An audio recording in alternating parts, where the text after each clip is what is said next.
पर मेरा शंभू जब जाता है, पार्वती आगे आगे पूजा की थाली लेकर जाती है, शंकर नंदी को पकड़ कर ले जाता है, जीवात्मा नंदी पर चढ़कर जाती है, हाथी एरावत गंगा का छिड़काव करते जाता है, इत्र सुगंधित पुष्प 33 कोटि देवता फेंकते जाते हैं जब शंकर का कोई भगत जाता है।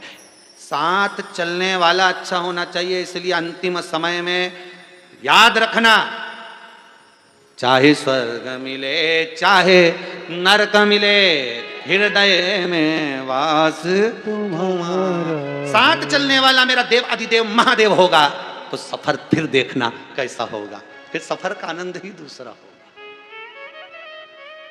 आनंद दूसरा। चलो और सरल भाषा में समझ लो, किसी पुराण में कभी लिखा तुमने पढ़ा, किसी पंडित जी ने तुमको बताया कि बैकुंठ में भगवान विष्णु नाच रहे थे? बोलो उत्तर दीजिए। किसी पुराण में, किसी शास्त्र में, किसी वेद में कहीं लिखा कि बैकुंठ में भगवान विष्णु नाचे? कभी किसी पुराण में पढ़ा कि ब्रह्मलोक में ब्रह्मा नाचे? नहीं। गोलोक धाम में कृष्ण जरूर नाचते हैं, परंतु शंकर का जो भगत आता है कैलाश पर जब आता है तो शंकर के गण, शंकर अलमस्त होकर डमरू बजा बजा कर तांडव कर कर नाचते हैं आनंद में अपने भगत को। फिर वही बात है, फुल एंजॉय। आ जाओ तुम भी इसी में जुड़ जाओ, नाच लो थोड़ी देर, अलमस्त।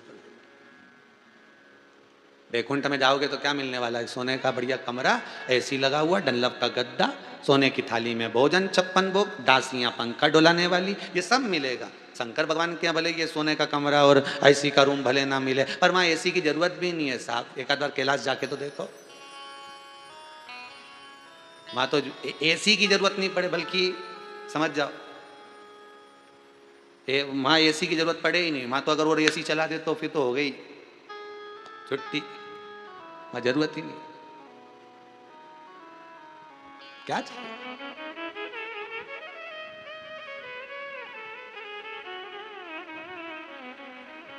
चाहे स्वर्ग मिले चाहे नरक मिले, हृदय में वास तुम्हारा।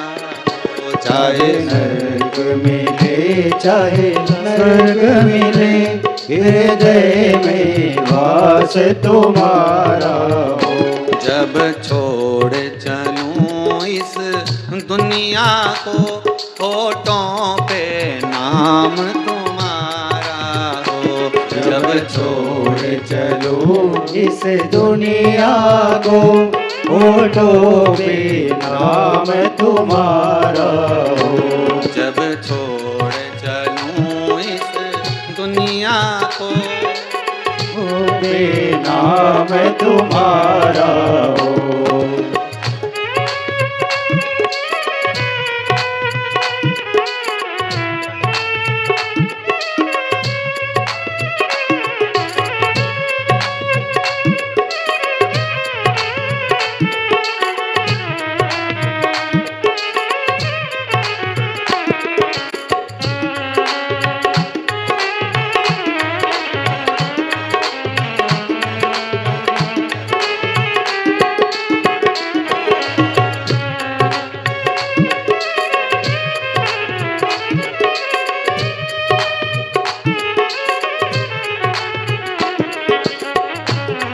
ताली से बल के।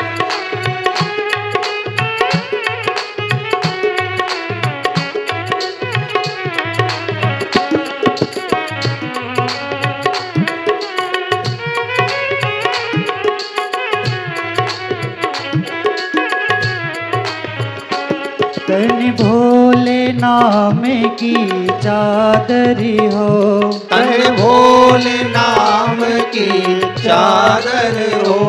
जब गहरी नींद में सोई रहूं, जब गहरी नींद में सोई रहूं। कानों में मेरे गूंजते हो भोले बस नाम तुम्हारा हो।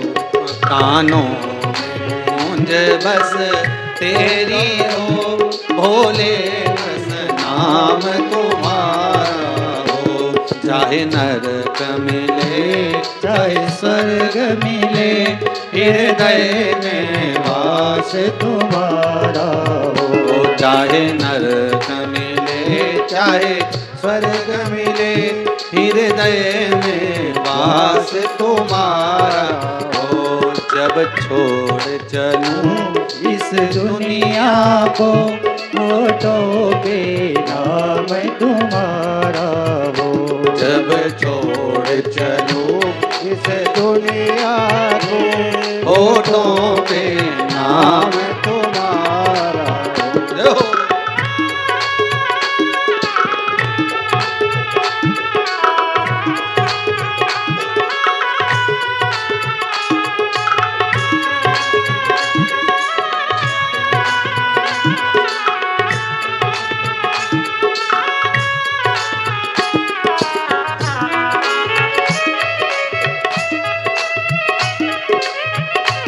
जय हो।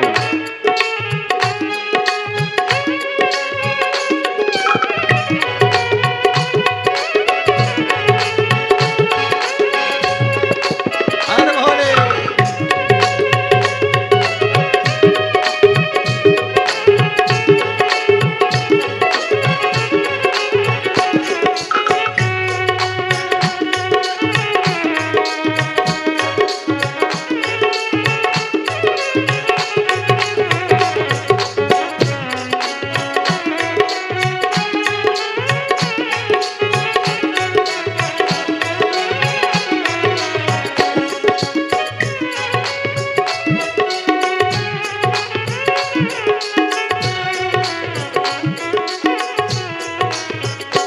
उसी वक्ति भोले आ जाना, उस वक्त ओ भोले आ जाना, उस वक्ति वो भोले आ जाना। उस वक्त ओ भोले आ जाना। जब चिता पे जाके शयन करूं, जब चिता पे जाके शयन करूं, मेरे कानों में मंत्र सुना देना, बस इतना काम तुम्हारा है। मिले चाहे नरक मिले, हृदय में वास तुम्हारा हो। चाहे स्वर्ग मिले चाहे नरक मिले, हृदय में वास तुम्हारा हो। जब छोड़ चलूं इस दुनिया को, होठों पे नाम तुम्हारा हो। जब छोड़ चलूं इस दुनिया को, होठों पे नाम तुम्हारा हो। जब छोड़ चलूं इस दुनिया को, होठों पे नाम तुम्हारा हो। जब छोड़ चलूं इस दुनिया को, होठों पे नाम तुम्हारा हो। चाहे स्वर्ग मिले चाहे नरक मिले, होठों पे नाम तुम्हारा हो। चाहे स्वर्ग मिले चाहे नरक मिले, हृदय में वास तुम्हारा हो। हृदय में वास तुम्हारा हो। हृदय में वास तुम्हारा हो। भगवान से विनती करते हैं, निवेदन करते हैं, हे शंभु, हे त्रिकालदर्शी, हे कैलाशी, हे अविनाशी, हे शंकर, हे ओघड़ी, हे दया सागर, हे करुणा सागर, बहुत है तुम्हारी भक्ति, मिल जाए अंतिम समय में बहुत।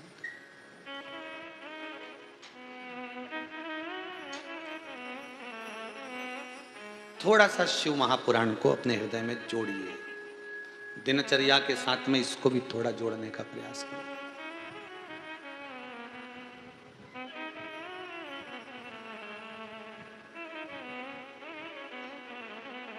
अंतिम समय में कोई आए ना आए, पर वो जरूर आ जाए जिसको तुम पुकारोगे, जिसको तुम बुलाओगे, और दिल से अगर पुकारोगे तो आएगा। ऐसे अपने जैसे पुकारने वाले तो न जाने कितना पढ़िया है, ढेर लग गया है, जो जाए मंदिर जाए, लोटा भर पानी भी चढ़ाए, अगरबत्ती भी लगाए, दिया भी लगाए, ऐसे तो ढेर पड़ा हुआ है, बहुत सारे लोग पड़े हुए हैं, पर सबके लिए भगवान आएगा क्या? अरे बोलो तो, जो दिल से रिझाएगा परमात्मा उसके लिए आएगा।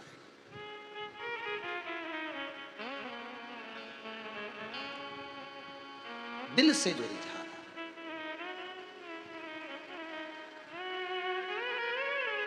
पार्वती जी ने शंकर भगवान को दिल से रिझाया, बहुत दिल से। खूब प्रार्थना करी माता पार्वती जी ने शंकर को अपना बनाने के लिए। स्वयं देव ऋषि नारद ने भी ये कह दिया था कि इनको जो पति मिलेगा वड़भंग मिलेगा, भस्मी रमाने वाला, जटाजूट बांधने वाला, मृग चर्म पहनने वाला। पर नारद जी ने एक बात जरूर कह दी थी कि यदि ये शंकर का भजन करे और शिव इसको पति के रूप में मिल जाए तो इसकी जिंदगी सार्थक होगा। कि ऐसे वर को क्या वरूं जो जन्मे और मर जाए, वर वरूं मेरा सांवरा तो मेरा चूड़ा अमर हो जाए। मैं क्या वरूं जो जन्मे और मर जाए, फिर जन्म फिर मरण, फिर जन्म फिर मरण।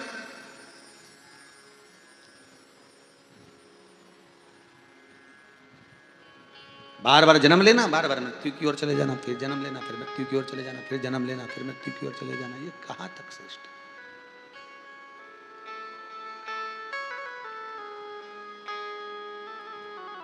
आए ना आए प्रभु कुटुंब कबीला। रुद्राक्ष उत्सव का ये भजन याद करिएगा। आए ना आए प्रभु कुटुंब कबीला,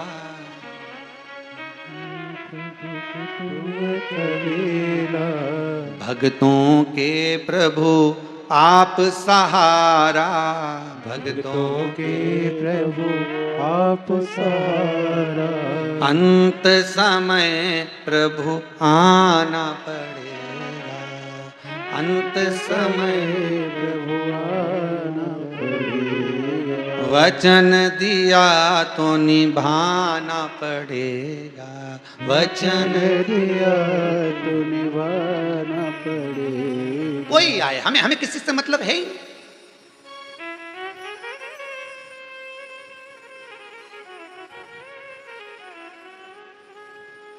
हमें किसी से मतलब क्या, हमें तो आपसे मतलब है, आप हमारे हो और हम आपके हैं। जगत से हमें क्या मतलब कि जगत है क्या, जगत का भाव क्या है, जगत का क्रम क्या है, हमें हमें उससे मतलब कुछ भी नहीं। हमारा तो मन, आचित्त वृत्ति, मन, ये सब आपसे जुड़ा हुआ है, हमें बाकी से कोई मतलब नहीं।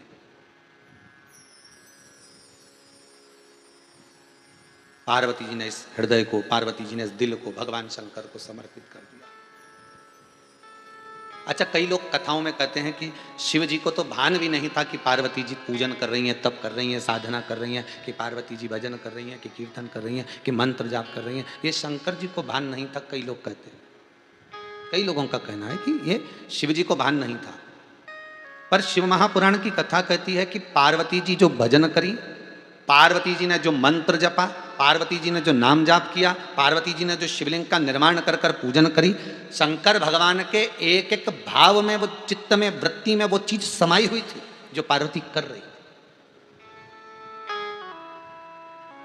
आपके और हमारे साथ भी ये होता है। हमें ऐसा महसूस होता है जब हम अच्छा काम कर रहे होते हैं ना, तो हमको ये महसूस होता है कि हमने अच्छा काम करा, भगवान हमको इसका फल देगा, भगवान हमको देख रहा है, हमको अच्छा फल मिलेगा, भगवान देख रहा है। पर हम जब बुरा काम करते हैं, पाप करते हैं, गलत काम करते हैं, तब हमारी बुद्धि कहां चली जाती है कि भगवान हमको अब देख ही नहीं रहा है। भगवान तो हमको देखिए, अब बुद्धि कहां चली गई, अब चित्त कहां चले गए, अब वृत्ति कहां चली गई।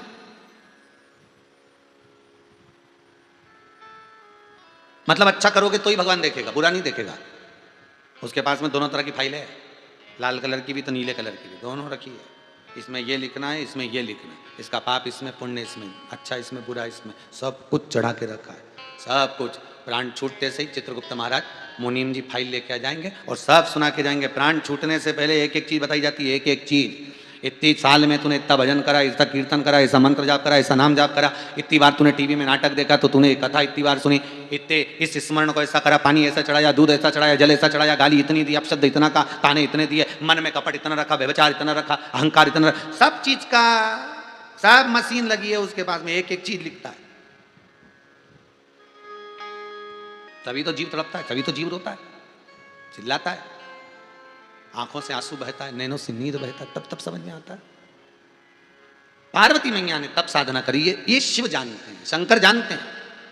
शंकर भगवान की समाधि को तोड़ा गया, कामदेव ने समाधि तोड़ी। आम के पल्लव में कामदेव छुपे हुए थे और समाधि टूटते ही आम के पल्लव पर जहां कामदेव बैठे हुए थे वहां जलकर कामदेव भस्म हो गए, शिव के नेत्र द्वारा, शंकर भगवान के प्रति नेत्र द्वारा।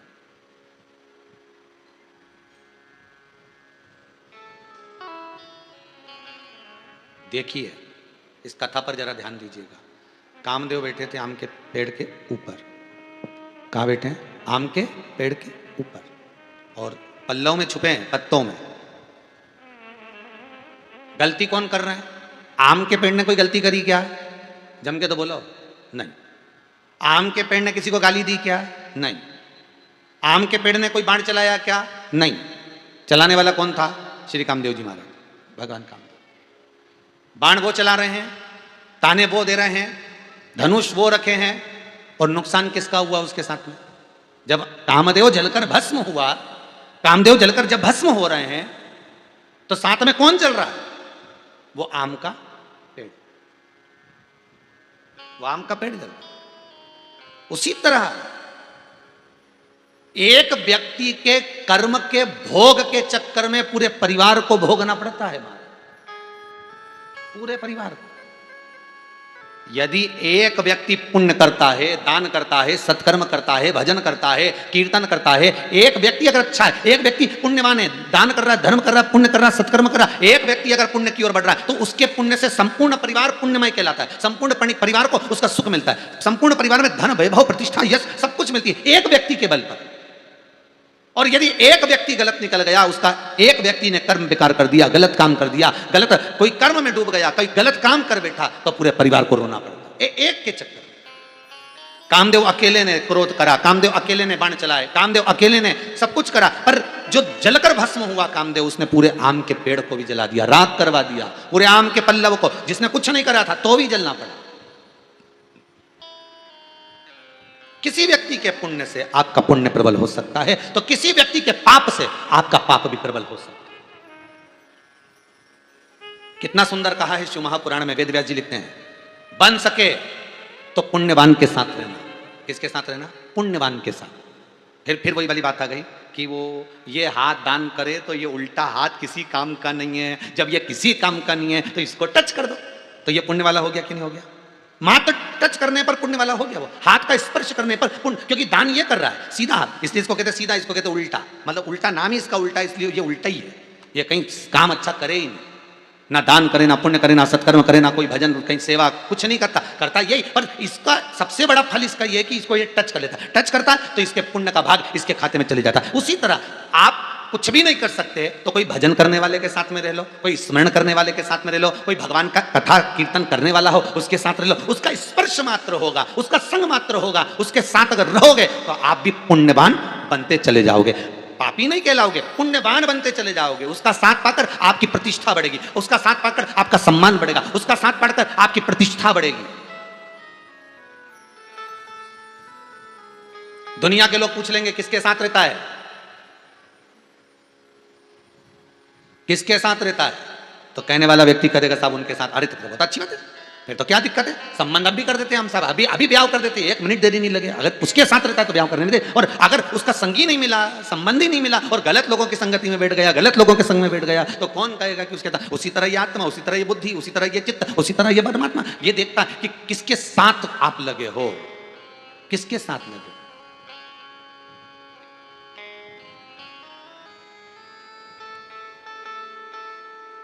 कामदेव तो जलकर भस्म हुए, साथ में आम का पेड़ जलकर भस्म हो गया। देखिए, 2 जगह पर शंकर भगवान को बड़ा दुख हुआ है। पूरी शिव महापुराण में 2 स्थान लिखे हैं जहां शंकर को हृदय से दुख हुआ है। एक सती जब जलकर भस्म हुई, सती जब जलकर भस्म हुई, सती के जलने पर भगवान को जितना दुख नहीं हुआ, उतना दुख भगवान को इस बात का हुआ कि सती यज्ञ की अग्नि में कूद कर प्राणों को त्यागी। मतलब सती ने क्या कर दिया था? धर्म को नष्ट कर दिया। जब यज्ञ हो रहा है, आहुतियां छूट रही है, तो तुझे उस अग्नि में कूदने की क्या जरूरत थी? मेरी बहुओं से निवेदन है, बेटियों से निवेदन है, मेरे बेटों से निवेदन है, घर के बड़ों से निवेदन है, घर के पुरुषों से, माताओं से निवेदन है। आपके घर में सत्यनारायण की कथा हो रही है, आपके घर में यज्ञ हो रहा है, आपके घर में अनुष्ठान हो रहा है, आपके घर में कोई पुण्य का कार्य हो रहा है, आपके घर में सुहागन भोजन कर रही हैं, आपके घर में ब्राह्मण भोजन कर रहा है, तो सारे घर के लोग अगर अच्छा काम करने जा रहे हैं और एक अकेले आपको ये सुहा नहीं रहा, तो निवेदन है थोड़ी देर मुंह बंद कर रही है, पर उसके लिए अपशब्द मत कहो, कोई गलत काम मत कर जाना। शंकर भगवान को दो जगह पर दुख हुआ। एक जगह ये सती जलकर भस्म हुई, ये तो सती को होना ही था, क्योंकि शंकर जी जान गए थे कुंभज ऋषि के आश्रम से जब आए थे, तब उन्होंने समझ लिया था कि सती ने क्या मांगा था कुंभज बाबा के आश्रम में कथा सुनते समय।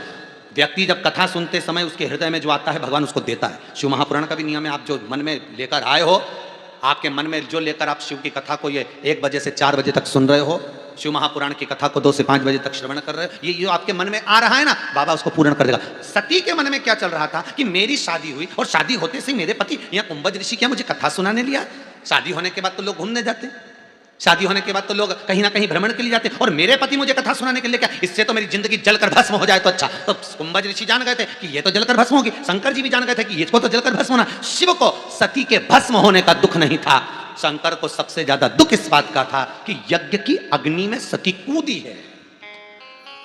मेरी पत्नी होकर, इतनी ज्ञानवान होकर, इतनी विद्वान होकर इस अग्नि में कूद गई, इस अग्नि में।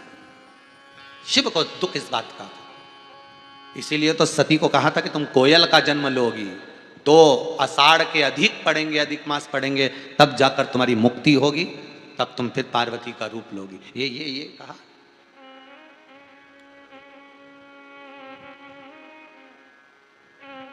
और दूसरी बार शंकर जी को दुख कब हुआ? कामदेव जलकर भस्म हुआ, उसका दुख नहीं था शिव जी को।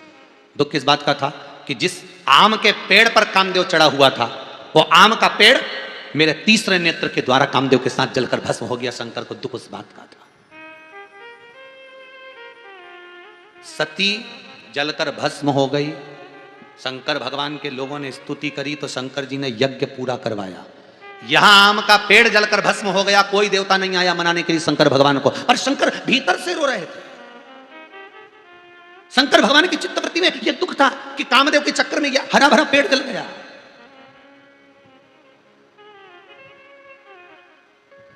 क्या करा जाए, क्या करें हम?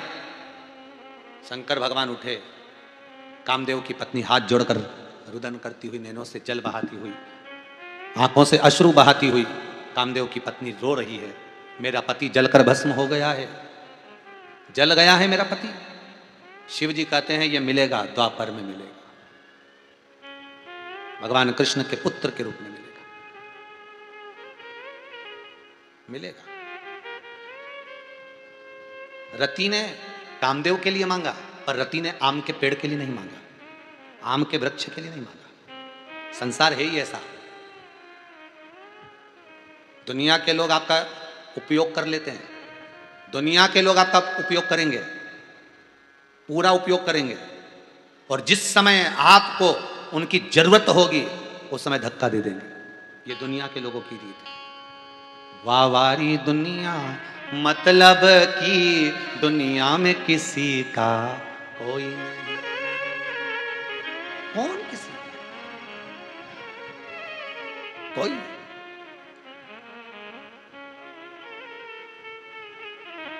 जब तक आपसे मतलब रहेगा आगे पीछे डोलेंगे, जब मतलब खत्म हो जाएगा धक्का देकर निकाल देंगे। ये दुनिया की रीति, ये दुनिया का। रति ने कामदेव जी के लिए मांगा, रति ने कामदेव के लिए मांगा, पर रति ने आम के पेड़ के लिए नहीं मांगा। अगर चाहती रति तो मांग सकती थी कि इस आम के पेड़ पर मेरा पति चढ़ा था, इस आम का पेड़ भी तो जला है, या आम का पेड़ भी तो जल गया, इसके लिए तो कुछ दे दो, इसके लिए कुछ कृपा कर दीजिए, इसके लिए कुछ बोल दीजिए। पर रति ने नहीं मांगा। शंकर भगवान तब बोले, हे रति तुमने कामदेव के लिए मांगा, पर इस आम के वृक्ष के लिए नहीं।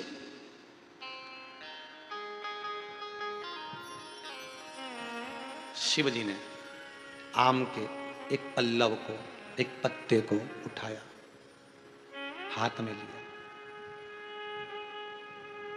आम के पल्लव को देखकर मेरे ओघड़दानी, मेरे त्रिकालदर्शी कैलाशी शंभू कहते हैं, ए आम के पल्लव, मैं तुम्हें वर प्रदान करता हूं, घर में कोई पुण्य कार्य होगा, तुम्हारा प्रवेश प्रत्येक घर में होगा। मैं तुम्हें वर देता हूं, जितनी कलश को सजाने के लिए पान की जरूरत नहीं पड़ती, उतनी आम के पत्ते की जरूरत पड़ती है। दरवाजे पर बंदरवाल में पान के पत्ते नहीं लगाए जाते जितने आम के पत्ते